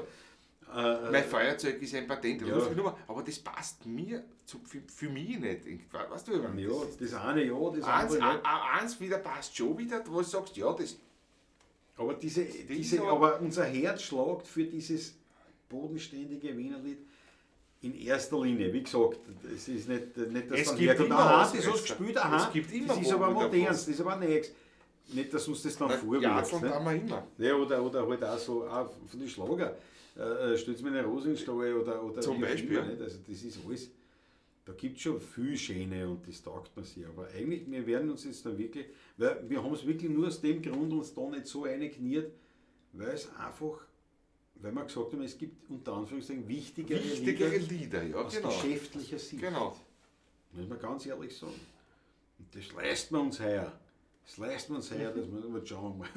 Da machen wir gleich zum Abschluss. Stadelberg-Gruppe noch eins? Was aufs Heimgehen vergisst, Sicher. passt gleich. Passt gleich. Der Valentin, der Hausdienst, schon ein verschwendet. Danke, Spaziergang. Ja, der Ich Spaziergang. habe jetzt da mein vollkommenes Nichtwissen preisgegeben. Ich dachte, Alter, wie heißt das? Der ist eben nicht der Verschwender, sondern der Austischler. Ja. Aber beim Verschwender. Beim Verschwender, ja. Ja. Aber der Verschwender selber, wo ich einen Namen auch schon nicht mehr weiß jetzt, nicht? Aber richtig, der Valentin. Singt er sogar in der letzten Strophe. Und der Tod mit ihm spricht. Nicht? Und sagt der Tod, geh Bruder, komm. Bruder. Jetzt Valentin. Nicht? So, komm, so irgendwie. Genau. Na gut, Freunde, dann verabschieden wir uns mit einem Lied, das wir eben über Stadelmeier-Gruppe kennengelernt haben, wenn es aufs Heimgehen vergisst. Und ich kenne es ja nur von Stadelmeier-Gruppe, Ich kenn- von aufnahmentechnisch Das wieder. ist schon, ja. Ich weiß jetzt auch nicht auf die Gabe. Andere Aufnahmen kenne Aber- ich nicht. Ja. Wir werden euch da am Laufenden halten. Wir werden uns da irgendwas, wir werden das einen Modus, irgendwas lassen wir uns einfallen, wie wir das auch können. Aber ich glaube, das ist wirklich eine gute Idee. Da Jeder hätten wir nimmt sich ACD einmal Da hätten her. wir Freude. Da hätten wir echt eine Freude. Ja. Und ja, Dankeschön fürs Zuschauen, Dankeschön für euren Schmattes. Haut was rein, wie gesagt, Danke. dass wir uns möglichst bald die Kamera wirklich gut leisten können. Wir könnten es uns jetzt auch leisten, aber da müssen wir einen Schmalz greifen. Aber denkt dran, mein Neffe heiratet, ich muss zahlen. Ich bin der, ja. Und der Patrick ist eigentlich im Casino, also der braucht auch Geld. Ja, nein, aber auf jeden Fall Dankeschön für eure Unterstützung. Das war wirklich leibend. Haut was rein. Eine Art von Applaus, sozusagen ein Schmattes, ein Opulus. Und wir werden uns einander nächste Woche sehen. Diesmal wirklich am ersten Montag, wie es ausschaut. Also ziemlich sicher, fragt mich nicht welcher das ist, aber es wird der erste Montag im Mai sein. Ich hoffe, Im wann im Monat? Mai, ja. Im Mai, ja. Ich glaube 4. Mai, Ja. theoretisch. Mai, ja. Oder 3. oder 4. Ist ja wurscht. Am Montag im Am Mai. Montag im Mai. Am Montag im Mai. Das ist fast schon Wiener Liedtitel, gell? Der dritte muss sein. Ja, kann sein. Oder? Ja. Ich bin mir jetzt unsicher. Ich bin mir jetzt auch nicht Wir sicher. sehen uns am Montag im Mai. Das ist aber schön, nicht? Ja, Dankeschön für die Glückwünsche im Voraus.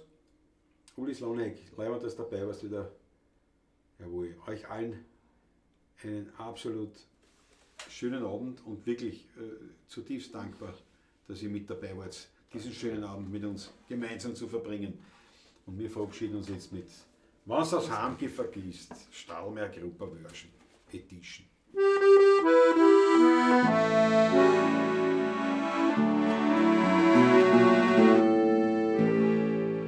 Wenn's aufs Heimgehen vergisst, weil daheim niemand ist, stützt dein Kopf in die Hände, denk an deine vier Wände, wo der Herrgott im Winkel auf die Ober schaut, jedes Bild an der Wand ist dir lieb und vertraut. Was aufs Heimgehen vergisst, weil's allein nicht du bist, sei traurig und mach dir nichts draus. In der heutigen Zeit, da gibt's viel ärmere Leid, drum sei glücklich, du hast dein Zuhause. Irgendwo versteckt in einem Winkel sitzt ein alter Mann ganz in der Kahn, ganz verlassen tut auf seinem Fleckel, denn er traut sich heute gar nicht an. Weil beim Wirten ja da hat er immer sehr viel Freude um sich, die leibend sind. Noch daheim, da sitzt er in seinem Zimmer, ohne Zuspruch, Muttersöhn allein. Da sagt ihm zur Sperrstund ein Freund, der's ehrlich und gut nicht meint. Wann's aufs Heimgehen vergisst, wenn daheim niemand ist, stellst dein Kopf in die Hände, denk an deine vier Wände, wo der Herrgott im Winkel auf die Ober schaut. Jedes Bild an der Wand ist dir lieb und vertraut. Wann's aufs Heimgehen vergisst, weißt alleine du bist, sei nicht traurig und mach dir nichts draus. In der heutigen Zeit, da gibt's viel ärmere Leute. Drum sei glücklich, du hast ein Zuhause.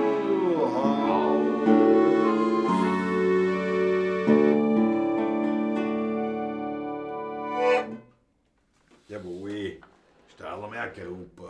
Schauen wir, was draus wird. Schauen wir mal, ja. Alles Liebe, pfiat euch, Papa. Viert euch.